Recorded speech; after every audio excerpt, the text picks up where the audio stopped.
Guys, welcome to my channel. I decided to make my first video a story time because my life is very hectic and there will be a lot of these. My channel will not only be story times, it will be a combination of everything, but I just felt like this would be the perfect video to start off with. Something that changed my life a lot. It changed me as a person and it made me the person I am today. I'm a very strong person and it's all due to everything, all the challenges that I've had. I do have to say that this was one of those harsher ones. And so if you don't like death, if you don't like anything having to do with emotions at all, then I don't suggest this video. Jonathan was my ex-boyfriend. He was my first love. He was the person that I thought that I was going to be with for the rest of my life. I met him in 2013. I was 14. He was 14 too. We met through a mutual friend online. At the beginning, we didn't see each other. We were both very young. He lived in a different borough, and it was just very hard for me to actually get to see him. Fast forward, our relationship started December 2013. Our relationship was very, how do I say it, complicated. It was on and off all the time. It was something that wasn't really healthy, but at the end we both knew that we did care for each other. Even when we were off, we made sure that we were good, and that's something that I've always appreciated. Our relationship went on for almost 3 years. It was something that I didn't expect, honestly, at the beginning, but as our relationship continued going back on, I realized I wanted to be with him for a very long time. At the end of the day, we were both young. I did think that we were going to change as we grew older. Well, I hoped, and yeah. Fast forward again to April 2016.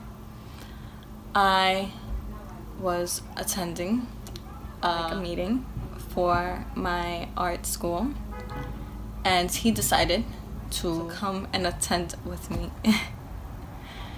He was very involved in my life. He loved my art. He loved everything I did. He knew I was talented. He always told me so.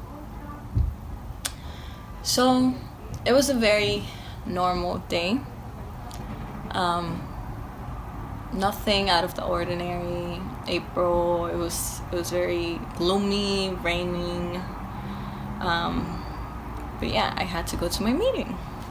We decided to meet up at the train station where my meeting was going to take place. It was April 26, 2016.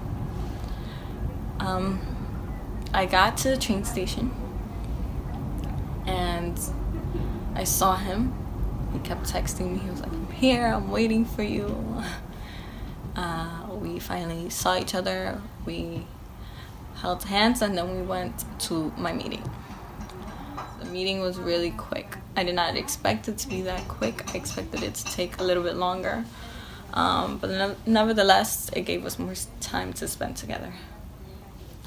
The only thing is that it was very harsh because we didn't know what to do in our spare time. We did not think of anything to do in our spare time. So we had to think about what to do afterwards. The woman that was doing my meeting, my one-on-one, suggested that we go to Central Park. Like I said, it was April, it was a gloomy day, it was windy, and it was nasty. It was so nasty outside. I don't know why she suggested it, but whatever. I told her that we couldn't, since Jonathan was anemic and he would shrivel up if he even lasted more than 5 minutes walking outside, especially in that weather. So we started thinking of alternatives. We finally left the building, and when we left the building, we decided to come to my borough and get food. I love food. It was the best choice we made because he already knew that if he made any other choice, we would be arguing back and forth.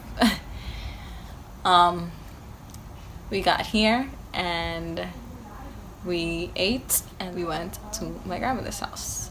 Now, my grandmother's house is where I was raised. It's a very sacred place to me. It's very close to my heart. So it was very new, very scary for me to bring him here, even though we had been in a relationship for 2 years at that point. It was just not something that I thought I would have done with anybody. Nevertheless, I still brought him here. We started speaking about our birthdays, since both of our birthdays are in June, and what we were going to do with it on our birthdays. It was a brief conversation. We spoke about how he was going to spend his birthday with me and I was going to spend my birthday with him. We took pictures where we were eating and he just posted them on Snapchat and kept showing them to me. He kept telling me that I looked so pretty, and yeah. Fast forward, we ended up leaving. It was raining cats and dogs, and he had to get back home. I ended up giving him my umbrella because he was going further than I was, and I just didn't want him to get wet. He left. I got home. He texted me when he got home.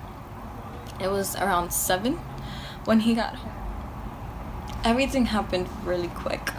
We did end up arguing that night. The reason for our arguing was, to me, very important.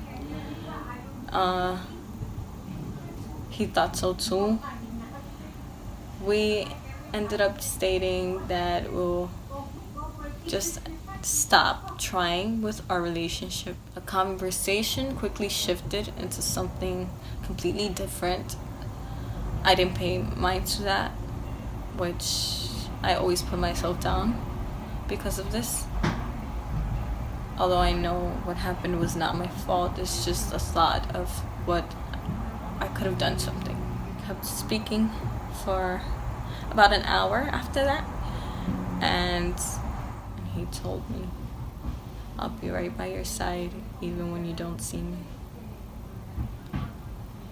Now, in the moment of the arguing, in the moment of all the panic, in the moment of everything that went on, I didn't think anything of it. We were still arguing. It was still hectic. It was just something that was like not right with neither of us that night, and we just had to get away from each other. So we said our goodbyes, and that's it. Now, the next day, April 27, 2016, me and my sister was sitting on the couch. It was about 3 p.m. I was on Facebook, and I started scrolling through my newsfeed, and I see one post that made my heart drop. The post said, "Rest in peace, Jonathan," and he was tagged. When I saw that, I hit my sister, who was right next to me, and I said, "Look at this." And she read it, and she said, "What happened?" And I said, "I don't know. I think he's dead."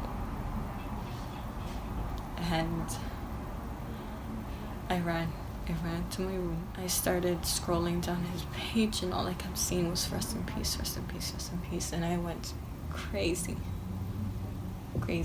I went insane. It was a pain that never in my life have I felt before. It was a pain that I don't wish upon anybody. I went crazy. But I didn't believe it at all. I was in a state of denial, which is normal for when you lose someone. But even this person that you love so much, this person that you were just speaking to last night, that you just saw yesterday. So I messaged his best friend, and I messaged another one of his friends, and his best friend texted back to me and told me that police found his body and that he had committed suicide.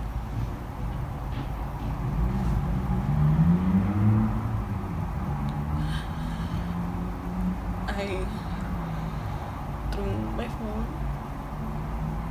and I started screaming like crazy. And I was like, no, it's a lie. I was like, it's a lie. That didn't happen. Why are you lying? My entire family came inside the room and asked me what happened, and I told them that he had passed away. And I just kept crying. That entire day I spent crying. It was a type of pain that I know that I will never forget. It's a pain that even up to this day, it's not something you can deal with. Death is not something you can deal with, like people say. Yes, you learn how to live with it eventually, but that pain is still there. That feeling of not being able to hold them, to see them, to hear them is still there. And that's what hurt me the most. The fact that I was just with him yesterday, and today it's like he's gone, like he never existed. I kept screaming and crying. I didn't know what to do with myself. I was in a state of shock. All I did was cry. I didn't want to do anything with myself. I was so depressed. I would wear black. I would wear black every day. My hair was tied up. I've never dealt with a death like that either. That was my first close death. And worst pain, the worst grief that I could have dealt with. I never imagined to have to deal with something like that. I didn't believe them when they told me, primarily because he was a very happy person. He was a very happy person. He always joked around. He always made sure that you were laughing, always made sure that you were okay, that you felt comfortable. So for me, it was just a shock. For me and for a lot of people, it was a shock. I lasted a while not wanting to do anything. My situation at home was not the best. I couldn't express myself the way I wanted to at home. So I would have to leave my house, make up excuses to leave my house just to cry.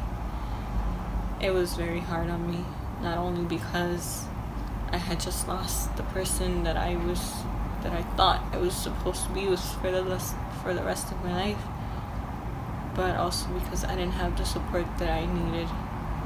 I didn't have that connection at home for me to feel comfortable enough to express myself, for me to feel comfortable enough to speak about what happened, to not go insane. I would have to leave and go to a friend's house just to cry, just to express myself. This all went on during spring break. Therefore, I had to go back to school when school started, which luckily it was a week later, possibly, maybe less. Even then, I had trouble. When it finally came down to me getting to school, it was the worst thing ever. The worst thing ever.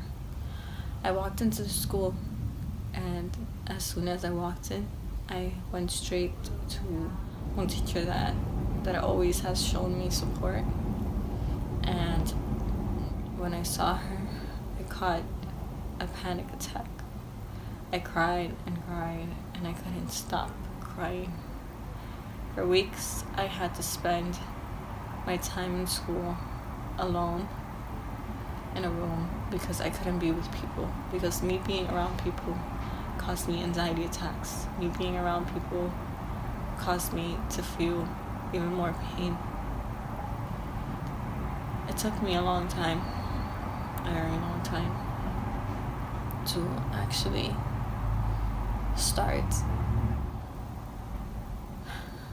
living with the pain. I started therapy, and I attended therapy for a year. On his birthday, which we stated that we were gonna spend together, me and some friend, and purple stars.